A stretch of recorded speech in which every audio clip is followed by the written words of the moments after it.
Assalamualaikum warahmatullahi wabarakatuh. Perkenalkan, nama saya Maria Dila Kristi dengan NIM E1122313104. Saya dari Prodi Hubungan Internasional PPAPK Angkatan 2023. Baik, jadi tugas ini untuk memenuhi ujian akhir semester mata kuliah Komunikasi Internasional. Untuk mata kuliah ini saya mengambil isu terkait kampanye politik internasional atau TikTok diplomasi yang dilakukan oleh Tiongkok terhadap generasi muda tahun 2020 sampai 2025. Baik, seperti yang kita ketahui, memang di tengah perkembangan sosial media global, jadi TikTok itu tidak hanya menjadi platform hiburan, tetapi juga bisa dipandang sebagai instrumen komunikasi politik internasional yang mampu mempengaruhi opini publik dunia, terutama bagi kita di generasi muda. Jadi TikTok ini memiliki perusahaan asal Tiongkok yang bernama ByteDance, dan aplikasi ini berkembang dengan sangat pesat sehingga menjadi salah satu aplikasi yang banyak digunakan di dunia. Tapi ternyata di balik popularitas dari aplikasi ini muncullah propaganda atau kekhawatiran dari beberapa negara seperti dari Amerika Serikat, India, dan Uni Eropa terkait kemungkinan penggunaan TikTok sebagai alat pengaruh politik dan penyebaran narasi yang menguntungkan kepentingan Tiongkok.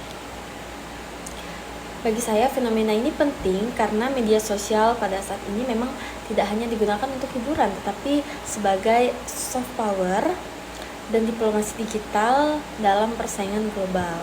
Nah, Tiongkok itu memang dianggap memanfaatkan perkembangan TikTok untuk membangun citra positif dari negaranya.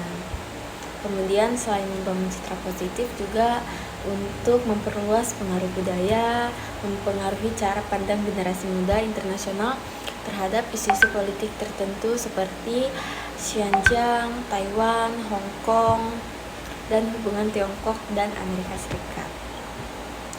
Jadi bentuk komunikasi internasional atau kampanye politik ini adalah bentuk komunikasi yang dilakukan untuk membangun dukungan, mempengaruhi opini publik tersendiri, dan untuk membentuk citra tertentu terhadap suatu aktor politik atau negara. Nah, dalam kasus ini TikTok itu digunakan sebagai media kampanye politik internasional secara tidak langsung melalui adanya penyebaran budaya populer Tiongkok. Ya, seperti akhir-akhir ini sedang marak adanya drama Cina, kemudian algoritma media sosial, konten kreator, tren digital, narasi positif mengenai Tiongkok. Nah, unsur komunikasi internasionalnya yang pertama ada sumber. Sumbernya ini ya memang dari pemerintah Tiongkok tersendiri, influencer Tiongkok, media digital Tiongkok, dan konten kreator yang mempromosikan budaya Tiongkok. Ada pula pesan. Nah, Tiongkok ini kan negara modern dan negara maju, maka pesan yang ingin disampaikan itu tadi, budaya Tiongkok itu bisa menarik dunia global, dan Tiongkok itu juga mendukung perkembangan teknologi dunia. Media yang digunakan ialah itu tadi TikTok sebagai media utama. Kemudian penerimanya itu adalah kita sebagai generasi muda dan pengguna TikTok internasional.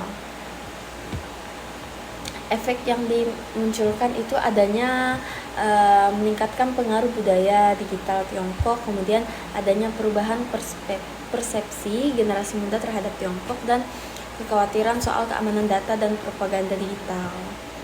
Teori yang cocok digunakan di sini yang sudah saya kaji adalah teori soft power yang dikemukakan oleh Joseph S. Nye.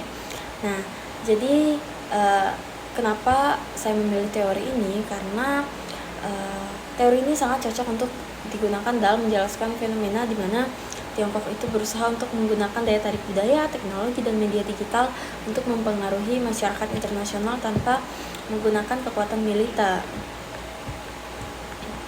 Nah, dalam hal ini Tiongkok itu menggunakan budaya digital sebagai alat pengaruh internasional. Kemudian media sosial juga dijadikan sarana diplomasi yang lebih modern. untuk kesimpulannya, fenomena TikTok dan diplomasi ini menunjukkan bahwa ternyata komunikasi internasional saat ini mengalami perubahan besar akibat perkembangan media digital. Nah, TikTok ini tidak hanya menjadi platform hiburan, tetapi juga alat kampanye politik dan diplomasi digital yang mampu mempengaruhi opini politik global, terutama bagi generasi muda. Melalui soft power tadi, dapat dipahami bahwa ternyata Tiongkok ini berhasil memanfaatkan budaya digital dan teknologi untuk memperluas pengaruh internasionalnya secara lebih halus dan lebih modern. Fenomena ini bisa membuktikan bahwa media sosial kini menjadi bagian penting dalam persaingan geopolitik global. Saran yang bisa saya berikan adalah penggunaan media sosial itu perlu digunakan secara kritis terhadap konten digital yang mengandung pesan politik terselubung. Dan sebenarnya pemerintah juga perlu untuk memperkuat literasi digital dan keamanan data pengguna. Kemudian, penelitian tentang diplomasi digital dan propaganda media sosial perlu terus dikembangkan karena semakin relevan dalam hubungan internasional yang lebih modern. Jadi kita juga nggak bisa untuk terus-terusan tutup mata terkait hal-hal yang bisa menimbulkan propaganda atau isu-isu internasional lainnya.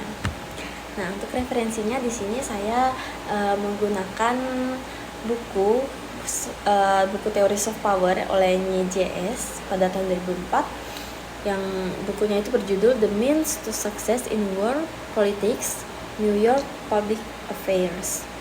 Kemudian yang kedua ada dari Kurlantix J tahun 2022 dalam bukunya berjudul China Digital Influence and Global Media Strategy, Council on Foreign Relations. Dan yang terakhir itu dari Zheng Jie pada bukunya yang berjudul Conceptualizing Dark Platform, COVID-19 Relate Chinese Digital Influence Operation on Facebook and Twitter, China Quarterly. Nah, tentu saja tidak hanya dari buku, tidak hanya dari artikel, saya juga mencari tahu terkait hal ini melalui aplikasi X atau media sosial lainnya seperti TikTok, Instagram, dan saya juga bertanya langsung kepada teman-teman saya beberapa yang sekarang posisinya mereka sedang di Tiongkok, seperti itu. Demikian video ini saya buat. Jika ada kesalahan kata, saya mohon maaf. Untuk Ibu, semoga Ibu sehat selalu. Saya akhiri, wassalamualaikum warahmatullahi wabarakatuh.